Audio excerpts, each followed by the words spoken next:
चल हो जा शुरू। केसरिया से मन जोगी हुआ रे, दिल झूमे देखो पतवारा हुआ रे, दिल झूमे देखो पतवारा हुआ रे। हर पल मनाओ केसरी त्योहार। विमल, बोलो जुबान केसरी। इतने दशकों तक शासन करने के बाद भी कांग्रेस, सपा, बसपा आपकी आस्था के साथ खिलवाड़ करती रही, इसका दोषी कौन है? बहनों और भाइयों, ये वही कांग्रेस है, ये वही सपा है, ये वही बसपा है। जब सत्ता में आए थे तब कहते थे, कांग्रेस के लोग कहते थे राम हुए ही नहीं, समाजवादी पार्टी के लोग कहते थे कि अयोध्या में परिंदा भी पर नहीं मर सकता। आखिर आज सत्ता से वंचित हुए, अब कैसे तड़प रहे हैं लोग? जैसे बिन पानी मछली तड़पती है, क्योंकि अगर सत्ता के लोग रह नहीं सकते। कौन है बिजली और पानी से जनता जनार्दन को वंचित करने वाले? कौन वे लोग हैं? क्या कांग्रेस इसका जवाब दे पाएगी? उसका दोषी कौन है? और अंत में बहनों और भाइयों, जो 10वां प्रश्न है वो ये कि इतने दशकों तक शासन करने के बाद भी कांग्रेस, सपा, बसपा आपकी आस्था के साथ खिलवाड़ करती रही, इसका दोषी कौन है? बहनों और भाइयों, ये वही कांग्रेस है, ये वही सपा है, ये वही बसपा है। जब सत्ता में आए थे तब कहते थे, कांग्रेस के लोग कहते थे राम हुए ही नहीं, समाजवादी पार्टी के लोग कहते थे कि अयोध्या में परिंदा भी पर नहीं मर सकता। आखिर आज सत्ता से वंचित हुए, अब कैसे तड़प रहे हैं लोग?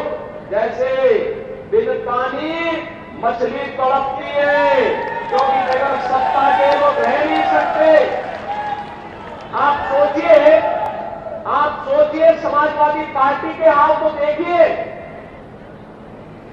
कल्याण सिंह जी का पूरा जीवन उत्तर प्रदेश के विकास के लिए,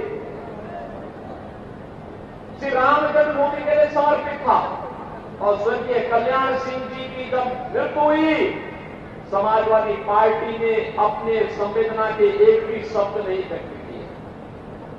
कल्याण सिंह जी प्रदेश के पूर्व मुख्यमंत्री, राज्यपाल, और उनकी दुखद मृत्यु पर समाजवादी पार्टी के पास संवेदना के एक भी शब्द नहीं। मुलायम सिंह जी की मृत्यु हुई, मैं स्वयं गया था, मैं सेफई गया था, लखनऊ भी गया था, सेफई भी गया था, श्रद्धांजलि देने के लिए गया था।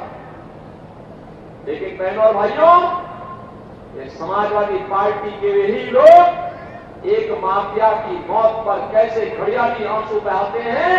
आपने अभी देखा होगा, एक माफिया के मरने पर हत्या करने के लिए गए थे इस माफिया के खिलाफ। जो लोग हिंदुओं के मरने पर संवेदना न व्यक्त कर सकते हो और माफिया के मरने पर खतिया पढ़ते हो, क्या उनको सत्ता में आने का अधिकार है? क्या उनको सत्ता में आने का अधिकार है? क्या ये लोग जाति का सहारा लेंगे, लेकिन परिवार तक सीमित हो जाएंगे। आपने देखा होगा, समाजवादी पार्टी ने एक ही परिवार के सब लोगों को निकलते, अपने ही परिवार के सब लोग, परिवार के बाहर कोई है ही नहीं, परिवार के बाहर सोच ही नहीं है, जाति का सहारा लेंगे। लेकिन बहनों और भाइयों, घूम फिर करके परिवार में आएंगे।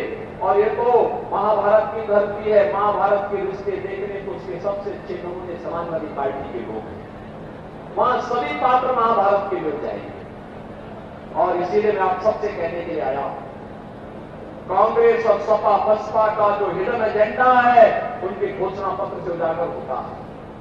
वे फिर से प्रदेश को, देश को दंगों की आग में झोंकना चाहते हैं, भारत का विभाजन की आधारशिला रखना चाहते हैं।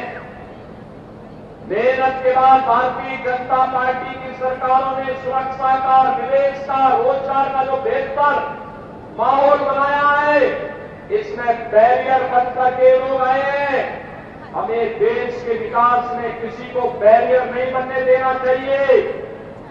अगर कांग्रेस सपा बसपा चाहती, कांग्रेस चाहती देश की आजादी के तत्काल बाद अयोध्या में राम जन्मभूमि के भव्य मंदिर के निर्माण का मार्ग प्रशस्त हो गया होता। कांग्रेस ने तो कहा राम हुए ही नहीं, यानी हमारे आराध्य देव को अपने स्वयं की जन्मभूमि के लिए प्रमाण जुटाने पड़े। लेकिन सत्य को कोई जुटला नहीं सकता है। अर्थतः वही हुआ, अयोध्या में राम मंदिर का निर्माण हुआ है ना। क्या ये कांग्रेस सपा बसपा के लोग कर पाते क्या? क्या ये लोग कर पाते क्या? आतंकवाद की समस्या का समाधान ये लोग कर पाते क्या? नक्सलवाद की समस्या का समाधान ये लोग कर पाते क्या? भ्रष्टाचार पर प्रहार कांग्रेस सपा बसपा के लोग कर पाएंगे क्या? सुरक्षा का माहौल ये दे पाएंगे क्या? और माफिया से निपटने का काम ये लोग कर पाएंगे क्या? अरे वो माफिया और बदमाशियों को अपने गले का हार बना करके घूमते थे। और तो भारतीय जनता पार्टी की सरकार है जो माफिया कल तक सत्ता का सरपरस्त बन करके आम जनता को, व्यापारी को, बेटी को तबाह करता था। आज गले में तख्ती लटका करके घूमे घूमे फिर रहा, कहता साहब जान बदस दो एक बार, बस ठेला लगा करके भरोगा। और इन माफिया अपराधियों को ठेला लगाने के लिए मजबूर कर दो। मेहनत कैसे होती है ये करना सिखाओ इनको, नहीं तो ये लोग गरीबों के हाथों पर डकैती डालेंगे, कमजोर लोगों को तबाह करेंगे, व्यापारियों से रंगदारी वसूली करेंगे, नौजवानों के हाथों में तमचा लहराने का काम करेंगे। हमें नौजवानों के हाथों में तमचा नहीं, हमें उसके हाथ में टैबलेट देना है, टैबलेट, जिससे वह एक स्मार्ट यूथ के रूप में देश के विकास में और मोदी जी के विजन के अनुरूप विकसित भारत के निर्माण में अपना योगदान कर सके। हमें व्यापारी से रंगदारी वसूली करने वाले लोग नहीं चाहिए। व्यापारी को स्वनिधि देने वाली सरकार चाहिए, स्वनिधि का तोहफा देने वाली सरकार चाहिए। हमें गरीब और कमजोरों की लैंड पर कब्जा करने वाले माफिया नहीं चाहिए। हमें तो उन्हें स्वामित्व योजना में मालिकाना अधिकार देने वाली सरकार चाहिए, और ये काम केवल भाजपा कर सकती है। और इसीलिए मैं आया हूं कि जाति के सौदागर परिवार जाति के नाम पर आएंगे, परिवार का पेट भरेंगे और बाद में जनता की अमानत पर, उनकी इज्जत पर भी हाथ डालने का काम करेंगे। इन लोगों को दोबारा सत्ता में आने का कोई अधिकार नहीं। और बहनों और भाइयों, कांग्रेस का मैनिफेस्टो, इंडी गठबंधन का, कांग्रेस सपा का जो मैनिफेस्टो है, ये तो एक खतरनाक बात को ध्यान आकर्षित करता है। ये कहते हैं अपने मैनिफेस्टो में,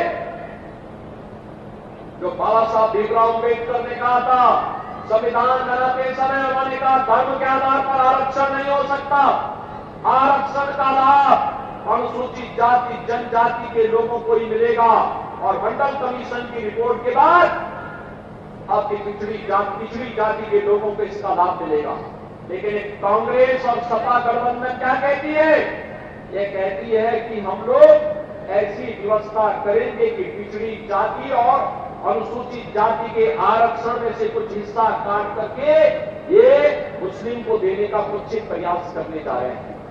क्या आप इसको सफल होने देंगे? क्या हिंदुओं के हक में डकैती डालने की छूट देंगे? क्या इन्होंने पहले देश को बांटा, आज ये देश को 1947 में विभाजन करने के बाद आज इनकी दृष्टि आपकी संपत्ति पर आ गई। अब ये कहते हैं हर भारतीय की संपत्ति का सर्वे करवाएंगे, सर्वे करा करके फिर ये कहेंगे इस पे एक विरासत टैक्स लगेगा। और विरासत टैक्स के आधार पर क्या कहेंगे कि आपके बाप दादों की जो संपत्ति होगी घर होगा, खेत होगा, खलिहान होगा, फिर उसमें कहेंगे कि इसमें से आधा संपत्ति पे विरासत टैक्स में सरकार ले रही है और समाजवादी पार्टी और कांग्रेस के गुंडे उस संपत्ति पर कब्जा कर जाएंगे। क्या आप इसको स्वीकार करेंगे? क्या इसकी मंशा स्वीकार होने देंगे? क्या? और इसीलिए बहनों और भाइयों, मैं आप सबके बीच में आया हूं आपसे अपील करने के लिए। मोदी जी ने देश को एक विजन दिया है, विकास का, सुरक्षा का, समृद्धि का और नए भारत का। आज दुनिया में सम्मान बढ़ा है, सुरक्षा का बेहतर माहौल हुआ है। आज भारत को दुनिया में कहीं भी जाकर सम्मान मिलता है। नौजवान आज एक सही राह पर आगे बढ़ रहा है। भारत को, विकसित भारत के सपने को साकार कर रहा है और विकसित भारत के उसी सपने को साकार करने के लिए आज मैं आपके पास आया हूं आंवला में। धर्मपाल जी ने कई बार प्रयास किया कि मैं यहां आऊं। पिछले विधानसभा चुनाव में मैंने कई बार प्रयास किया था, कार्यक्रम नहीं बन पाया था। आज बहनों और भाइयों, मुझे यहां आने का अवसर प्राप्त हुआ है और इसीलिए मैं आप सबका आह्वान करूंगा, हम लोग किसी के बहकावे में ना आए। जो देश के लिए है हम उसके साथ में हैं, जो देश के साथ में हम उसके साथ में हैं। क्योंकि जीवन हमारा है, सुरक्षा भी आपकी है।